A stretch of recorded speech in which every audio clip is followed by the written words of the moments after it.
my landlord learns the importance of keeping your word. I became a renter for the first time in my mid-30s, pretty late in life. Before that, I'd been on the other side of things. I'm a landlord and developer, which I realize doesn't endear me to most readers. But in my partial defense, I've built everything that I own. And with my own hands for the first few years. I started doing painting, finishing carpentry/millwork/cabinet making to make money during university. And when I graduated I had saved up enough to get horribly into debt at an extremely high interest rate which I had to build my way out of. The first place I lived in after the dorm was a dangerously neglected warehouse that I had just bought, and ended up reconstructing into a fourplex. I lived there for the next 10 years while subsequently getting into new greenfield rental developments. Just before COVID I ended up selling that first place I had built, and the buyer wanted me out so they could raise the rent to market. This was to be my first time getting evicted, but the pain was numbed by the sale price during that huge market run-up. I also thought it might be tricky to navigate being a tenant in a building that I had built and owned for years. I decided to treat myself by renting a condo downtown. A huge step up from my previous one-bedroom that was chosen for its ROI rather than owner-occupancy appeal. I spent around 3 months looking at dozens of places and built up a good sense of the rental market as my pride insisted I get the best deal possible. I quickly learned that the market that had been so favorable to me the landlord was extremely difficult for me the tenant. I got incredibly lucky when I took a chance and viewed a condo on Craigslist that had no photos in the listing.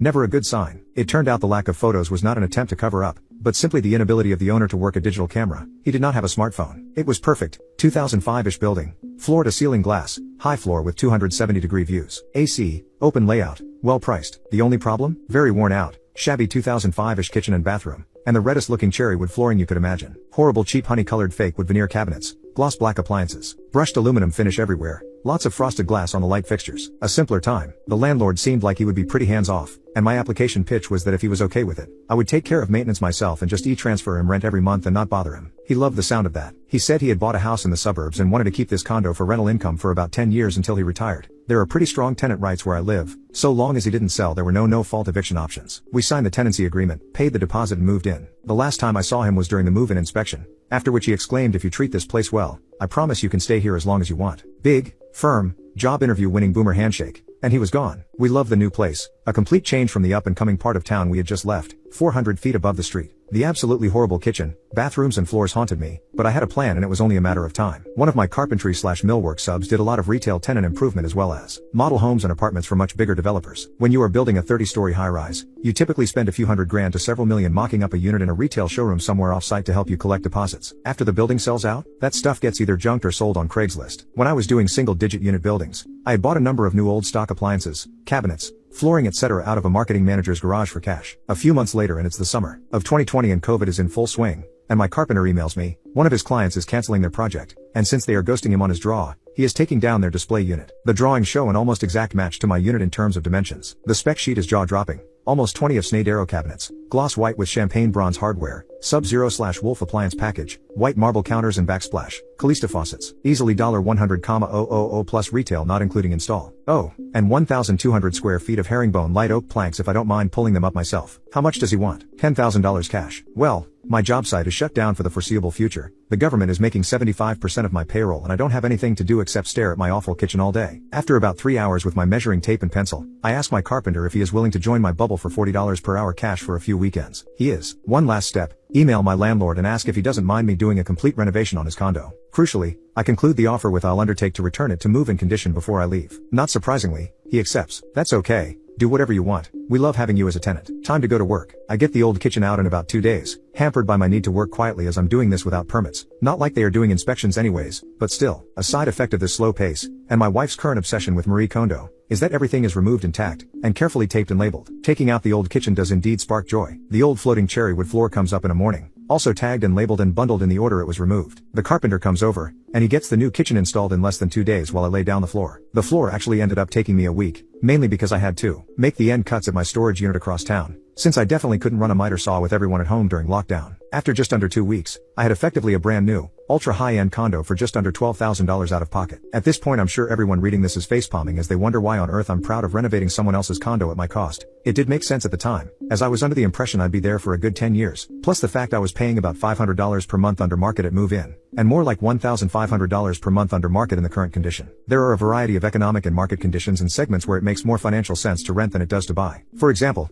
my monthly rent would not have even covered the interest portion of a mortgage, let alone condo fees, insurance, taxes and the opportunity cost of the down payment. In other words, it was cheaper to rent the condo than it was to rent the money that I would need to buy the condo. Also, as a builder, cash is a critical tool, and the more cash I can hold onto, the bigger I can build. With my 1-year lease, and the fact I had lots of free time, It didn't seem like such a reckless move. And who can say no to a $2,000 kitchen faucet? Filling a glass of water feels like working the bolt on a well-oiled Holland & Holland rifle. Worst case, I could probably get most of it back by selling just the appliances if something unexpected happened. Which it did. I had undertaken all this after evaluating all the possibilities and weighing the risk of putting time and money into a place I don't own. I had failed to consider one important detail: the wife. By the spring of 2023, the upgrades had, in my opinion, paid for themselves after nearly 36 months of use. I hadn't seen the landlord since I moved in, and he hadn't been in touch since approving my renovation except for the monthly confirmation he'd accepted my rent transfer. So naturally I began to get concerned when by the end of the first week of May, he hadn't deposited my rent. 2 emails went unanswered, until there was a knock on the door. I opened up and was hit with a wall of flowery perfume, which perfectly matched the wall of floral print and red heels standing in my doorway. The landlord had contracted COVID in 2023, and sent his wife to collect the rent. I get out my phone to cancel the transfer and go into my office to look for my checkbook. I come back to find her, still in her heels, standing in the middle of the living room spinning like a Technicolor top. "Oh wow, this looks fabulous. I heard you were doing some Renos, but I never thought it would look like this. Is that a Sub-Zero fridge?" She opens the fridge. "My fridge. I love the floors. And are these custom cabinets?" She turns the kitchen faucet on and off probably 6 times. It took days to air out the smell of perfume after she left. Several hours later my wife came home, and given the lingering smell in the apartment, I'd already briefed her on who had stopped by. I can tell by the smell she's seeing dollar signs. Sure enough, 3 weeks later I get a call from a realtor who wants to schedule the photographer to take listing photos as the landlords are selling. Of course the landlord, who is now recovered from his COVID, will not take my calls and won't respond to my emails. I'm upset that he doesn't have the courage to admit what he is doing. My wife is upset because she doesn't want to move. And I'm feeling embarrassed that I trusted this guy. I'm not really losing much since we've lived there for 3 years and paid tens of thousands less than market rent during that time. But it still stings. Even in the slow market the place sells in 3 weeks, and yes, the new owners want to move in. They give me the required 3 months notice and pay the 1 month rent compensation. I note that the listing has advertised exquisitely. Renovated with top of the line appliances, cabinets and built-ins. No expense spared. My first instinct was to at least contact the realtor and suggest he check with the landlord about what was included with the apartment, and what was being represented. But the description in the listing infuriated my wife to such an extent that we agreed to let them do their own due diligence. I think you can all guess where this is going. This time it only took 3 days to pull the new kitchen out and put the old kitchen back in. Same with the floors. Turns out you can lay 1,000 square feet of flooring in about 2 hours if it's all pre-cut and labeled. But some of the T&G was a bit loose, so I made sure to glue that bitch down to the concrete nice and tight to make sure it doesn't creak or pop. It's exceptionally cheap, so it's going to splinter and separate if it ever needs to come back up. The old Home Depot Glacier Bay $49 kitchen faucet unfortunately started leaking when I put it back in, so I treated the new owners to a brand new replacement, now $60. The new one leaked as well, but not much, and only when it was on. I re-watched the move-in inspection video to refresh my memory and made sure everything was exactly as it was when I moved in,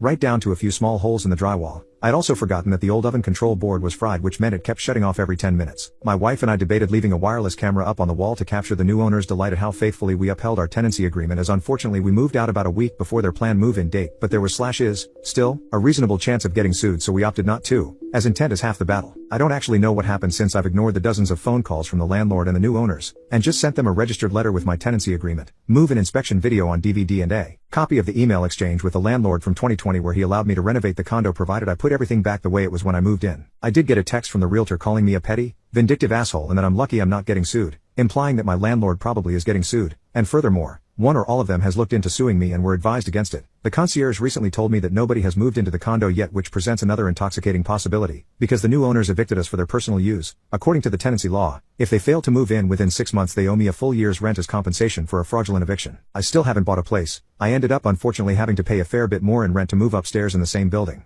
with a different layout but thankfully much nicer finishings. I have an alert set for the building that tells me if a unit gets listed. I'm ready to make an offer if there is a fixer-upper that comes up for sale. I even have a kitchen that might just fit.